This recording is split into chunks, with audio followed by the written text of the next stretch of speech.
puppeteering the kid, making him jump off the building. What's your favorite death sequence?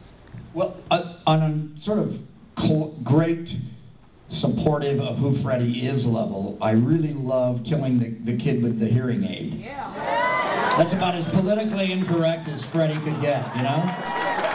Speaking of pump up the volume, you can hear a pin drop! You know? And he was Latino, so I got a double slap.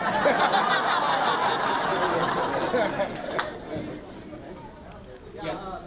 About the Freddy's Nightmare TV series, a couple of questions. A, why did they put more money into the series? And B, why is it on DVD? Well, the problem with the television series Freddy Nightmares was they promised us, and by the way, ooh, is that Brad Pitt on episode number 3? Ooh.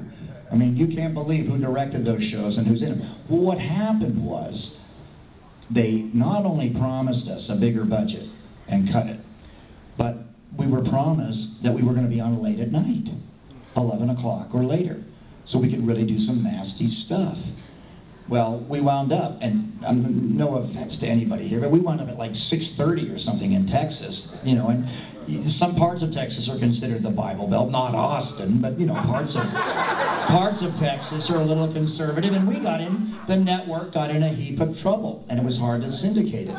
And then they cut the budget down, and I had talked every single crew member from Nightmare on Elm Street Part 4 into doing this, because I promised them if they did this show, and then went in, and, you know, right back to back with having done Nightmare on Elm Street Part 4 with Rennie Harlan, that by the time we got done with the first season, they'd have enough money to get a house or a new car or have a baby. You know, these kids were working hard, and I'd worked with them with New Line on several films already.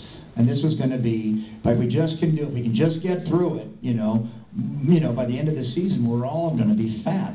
And so I felt bad, because I dragged all of these dear friends of mine, prop men and makeup men and stand-ins and these people with me. And it went down. What happened was we had a remarkably good producer named Gil Adler, and I think eventually what happened is we got canceled, or we just stopped making them. We had just almost enough to syndicate, but not quite.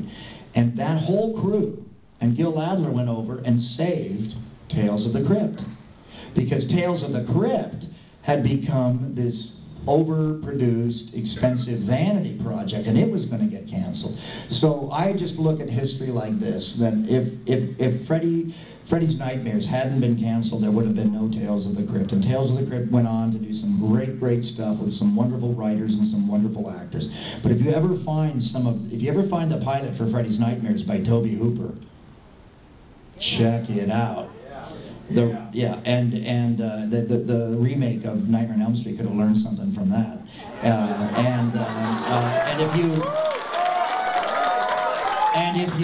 If you ever, I mean, there's episodes with some extraordinary actors. I mean, I remember showing up one day and I had to kill the original guy that played Bye Bye Birdie.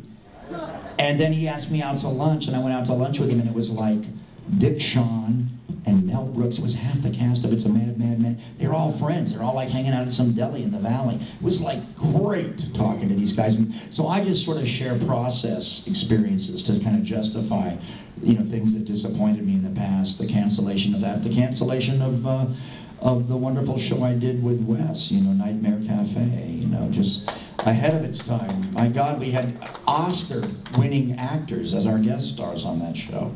So you never know. You know, you win some, you lose some in Hollywood. It's always the way.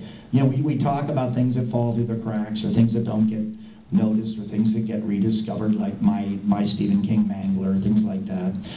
Robert Hall, who's here, you know, you guys all found Laid to Rest on Showtime, you know, and now it's got a second win, because Robert Hall delivers the goods. And you know, this happens. You know, my business manager did a great little gem of a film called Suicide Kings, and some of those guys are here with Boondock Saints today. And that film didn't get embraced until it was discovered later. You know, this happens. This is another great thing about the internet and about cable and about DVD collections and about specific audiences. Now, that's a good thing. It's a positive. You know, I think, you know, like they say, talent will out. I think if you make a good little film and it disappears for a while, the people will discover it. You guys have a guest here, a guy I worship, Lucky McKee. May, is that a perfect goddamn movie? My God, I didn't see that coming. Whoa. And how about Anna Faris? Is she the best lesbian you've ever seen? Whoa. Don't hurt me. Okay, question.